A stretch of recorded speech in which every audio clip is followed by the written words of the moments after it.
কখনো যদি সৃষ্টিকর্তাকে কাছে পাইতাম তাহলে একটাই প্রশ্ন করতাম, জীবনসঙ্গী যদি আগেই নির্ধারণ করে রাখবে তাহলে ভুল মানুষের মায়া কেন পড়ালে।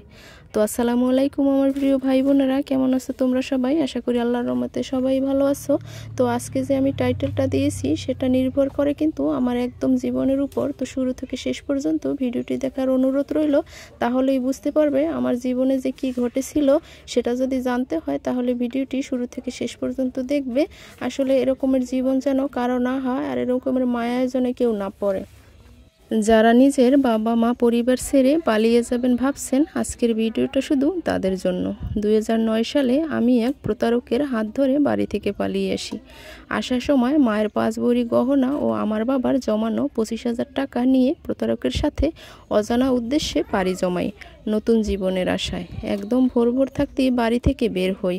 তখন কিন্তু মোবাইল ফোনের তেমন একটা ব্যবহার ছিল না। এখন 2025 সালের মতো প্রতারকটা কিন্তু আমাদের বাড়ির ভাড়াটিয়া ছিল।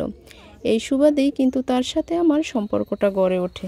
2009 সালে তার সাথে আমার পরিচয় হয়েছিল। তখন কিন্তু গ্রাম থেকে লেখাপড়া করার উদ্দেশ্যে কিছু কিছু ছেলেমেয়েরা শহরে কিন্তু ছোট ঘর নিয়ে থাকতো। অনেকে আবার পরীক্ষার সময় আসতো তাদের মা বাবাকে নিয়ে। তখন কিন্তু যখন এসএসসি পরীক্ষার সময় হতো তখন কিন্তু এরকমের বাচ্চাদের বা যে ছেলেমেয়েদের আনাগোনা কিন্তু বেশি ছিল। এখন কিন্তু নিজ নিজ জেলায় এরকমের পরীক্ষা হতো। আগে কিন্তু গ্রাম থেকে এরকমের ছেলেমেয়েরা এসে আমাদের শহরে এলাকায় কিন্তু পরীক্ষা দিত, যাতে তাদের কোনো অসুবিধা না হয়। যাক, সে কথা, সেও কিন্তু লেখাপড়ার উদ্দেশ্যে আমাদের বাড়িতে এসে উঠেছিল। যেহেতু আমরা বাসা ভাড়া দিই, তখন আমিও কিন্তু সবেমাত্র ক্লাস 9-এ উঠেছি। জানি না কিভাবে তার সাথে আমার একটা মিষ্টি সম্পর্ক গড়ে ওঠে। কিছু মাস আগে আমাদের সম্পর্কটা বেশ ভালোই ছিল, কিন্তু ওই যে বলে, যাদের কপাল পোড়া তাদের সুখ বেশি দিন স্থায়ী থাকে না। দেখলে বোঝা যায় না এই মানুষটার মনের ভেতর এরকমের একটা শয়তান লুকিয়ে আছে। আমি কখনোই ভাবিনি সে আমার সাথে এত বড় একটা জঘন্যতম কাজ করবে। একদিন আমরা কিন্তু লুকিয়ে লুকিয়ে কথাও বলতাম। মাঝে মাঝে সে আমার স্কুলের কাছে গিয়েও দাঁড়িয়ে থাকতো আমাকে এক নজর দেখার জন্য। অনেক পাগলামি করেছে আমাকে পাওয়ার জন্য। তখন কিন্তু বান্ধবীদের কাছ থেকে মোবাইল ফোন নিয়ে তার সাথে আমি কথাও বলতাম। তখন কিন্তু তার একটা ছোট্ট বাটন ফোন ছিল। কিন্তু সবটাই যে তার দেখানো অভিনয়। একদিন আমাকে সে হুট করে বলে, চলো আমরা দূরে কোথাও পালিয়ে যাই। কিন্তু আমি তো প্রথমে রাজি হই নাই। কেনই বা হব? আমার বাড়ি থেকে তো আমাকে বিয়ে দেওয়ার জন্য চাপ দিচ্ছিল না। 3 বোনের মধ্যে আমি কিন্তু সবার ছোট ছিলাম। কিন্তু প্রতারকটার ফাঁদে আমি এমনভাবে আটকে গিয়েছি, পালিয়ে না গিয়ে আমার কোনো উপায় ছিল না। তাই যাই হোক, রওনা দিলাম তার সাথে। জানি না ভুল করছি না সঠিক করছি। মাঝে মাঝে খুব ভয়ও করছিল, কিন্তু তার দুটো ভালো ভালো মিষ্টি কথায় সব ভুলে গেলাম। ঢাকায় যাচ্ছিলাম যাতে আমাদের কেউ ধরতে না পারে। অবশেষে ঢাকায় এসে পৌঁছালাম। তখন সে আমাকে বলল, তুমি যে টাকাগুলো এনেছো সেগুলো আমার কাছে দাও। তখন আমি নিজের কাছে 5,000 টাকা রেখে বাকি 20,000 টাকা আমি তাকে দিয়ে দিই। সে আমাকে আরও বলে, তুমি কত টাকা এনেছো? আমি তাকে বলি, আমি 20,000 টাকাই এনেছি, কিন্তু 5,000 টাকা যে আমি রেখেছি সেটা আর আমি তার কাছে বলিনি। আর কিছু গহনাও এনেছি। কিন্তু সে আমাকে একটাই বলল, গহনাগুলো সাবধানে রেখো। এই বলে আমরা দুজনে একটা খাবারের হোটেলে ঢুকি, আর সেখানে গিয়ে হালকা পাতলা খাবারও খাই। হোটেল থেকে বের হয়ে সে একটা মোবাইলের দোকানে ঢোকে। সে আমার টাকা দিয়ে একটা অ্যান্ড্রয়েড স্মার্টফোন কিনে নেয় 14,000 টাকা দাম দিয়ে। আর তার যে হাতে একটা স্যামসুং বাটন ফোন ছিল সে সেটা আমাকে আমার হাতে দিয়ে দেয়। মোবাইলটা বড় জোর 1200-1300 টাকা হবে। সে মোবাইলটা কিনে আমাকে বলে, এই শহরে ভালো একটা চাকরি পেতে হলে ভালো একটা স্মার্টফোনের দরকার হয়। আমিও তার কথা বোকার মতো বিশ্বাস করিনি। এরপর সে আমাকে নিয়ে তার বন্ধুর বাসায় ওঠে। আমাকেও বলে এক রাতের জন্য ওর বাসায় থাকবো, পরদিন বোনের বাড়িতে চলে যাব। যাই হোক, আমরা নিচে ঘুমাই আর ওর 2 বন্ধু চৌকির উপরে ঘুমায়। কিন্তু আমার কেন না যেন দু চোখে ঘুমই আসছিল না। কেন যেন বারবার বাড়ির কথা মনে পড়ছিল, আর যেমন ভয়ে ভয়ে কাজ করছিল। ঘুম আসছিল না মোর কোনোভাবেই। পরদিন সকালবেলা ওর বন্ধুরা কাজে বের হয়ে যায়, আর ও আমাকে জিজ্ঞেস করে, তোমার কাছে নাকি গহনা আছে, সেগুলো আমার কাছে দাও, নয়তো তোমার কাছ থেকে হারিয়ে যাবে। আমি কিছু না ভেবে গহনাগুলো তার কাছে দিয়ে দিই। আসলে আমিও তো বয়স হয়েছে, তখন কিন্তু যখন 9-এ পড়ি 15-16 বয়স হবে, কিন্তু আমি এটা ভাবিনি যে কেন সে আমার কাছ থেকে গহনাগুলো নিয়ে যাবে। সে সেগুলো তার ব্যাগে রেখে দেয়। তারপর তার সাথে আমার দৈহিক সম্পর্ক হয়ে যায়। আসলে আমি প্রথমে তো রাজি ছিলাম না, কিন্তু সে আমাকে বলে, আরে বোকা, আমরা তো কিছুদিন পরেই বিয়ে করব, কিন্তু কেন যে এরকমের সে আমার সাথে করলো আমি বুঝতে পারছি না।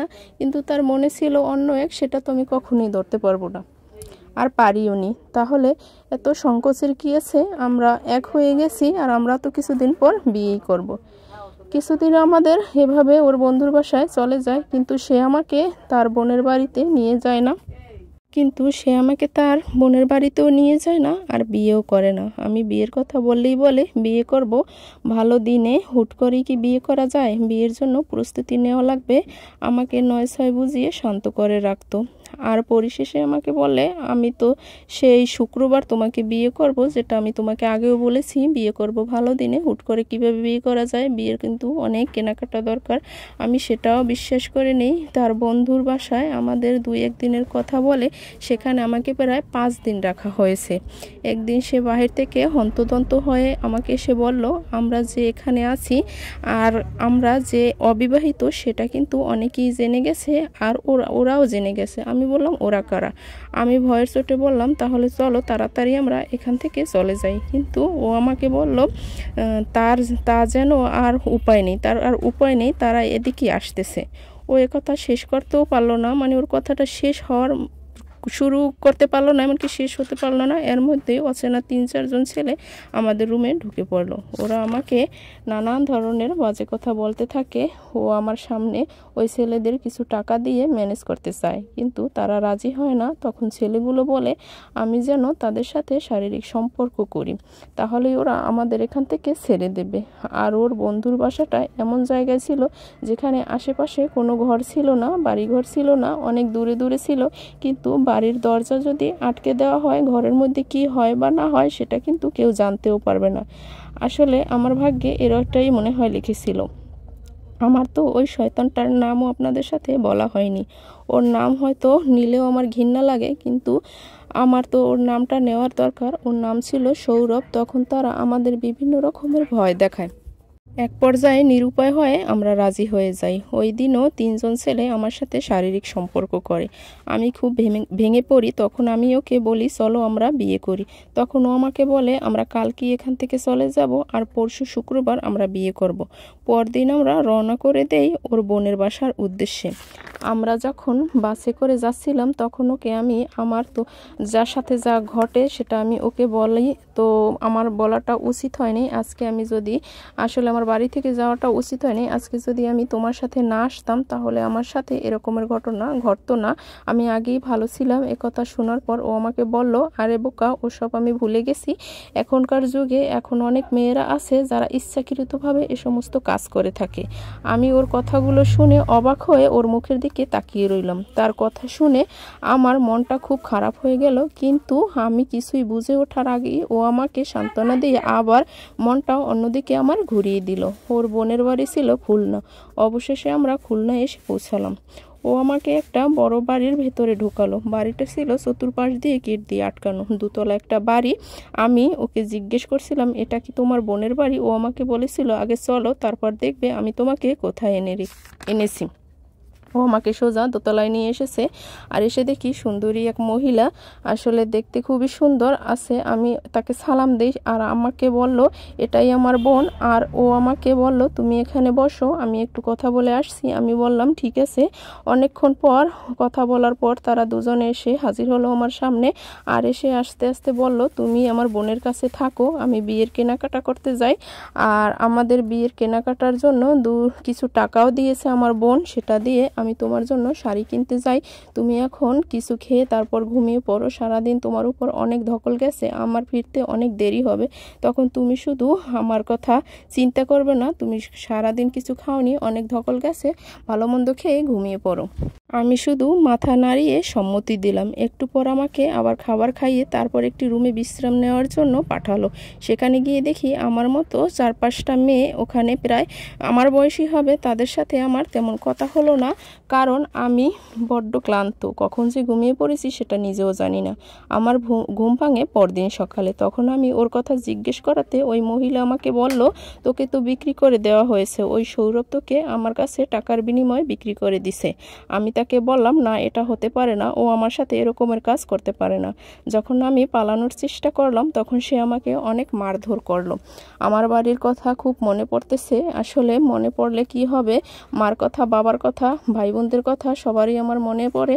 আমি তো আমার নিজের জীবন নিজেই নষ্ট করে ফেলেছি। কি সুন্দর ভবিষ্যৎ ছিল আমার। আমার জন্য আমার ভাগ্য আমি নিজেই নষ্ট করেছি। এর জন্য অন্য কেউ দায়ী না, আমি নিজেই দায়ী।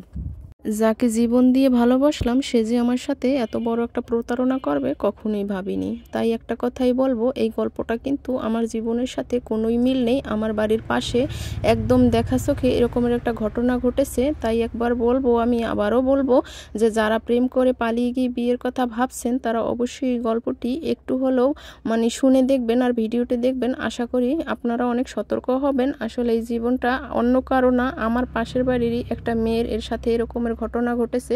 আর আমি আপনাদের সাথে এই গল্পটি শেয়ার করলাম। এটাও কোনো গল্প না, এটাও কিন্তু বাস্তব জীবনের একটি আসলে উদাহরণ আপনাদের মাঝে শেয়ার করলাম। যারা প্রেম করে পালিয়ে গিয়ে বিয়ে করবেন তারা কিন্তু আমার মতোই সর্বনাশে পড়বেন।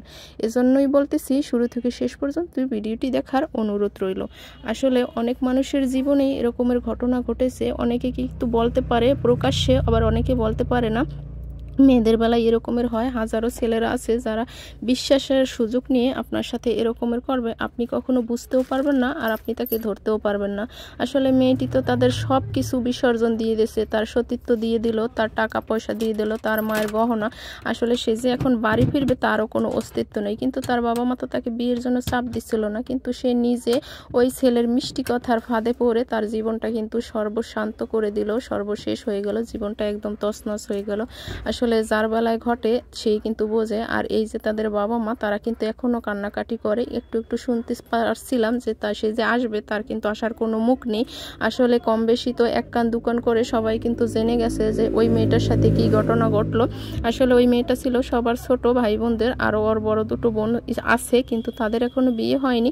কিন্তু মধ্যখান থেকে ও ছোট হয়, ও যে পালিয়ে এরকমের একটা কাজ করবে ওর বাবা মা কিন্তু এটা মেনে নিতে পারবে না, আর সেজন্যই কিন্তু বাড়িতে ফিরতে চায় না। তো আজকের ভিডিওটা এ পর্যন্তই। সবাই ভালো থাকবেন, সুস্থ থাকবেন। আল্লাহ হাফেজ।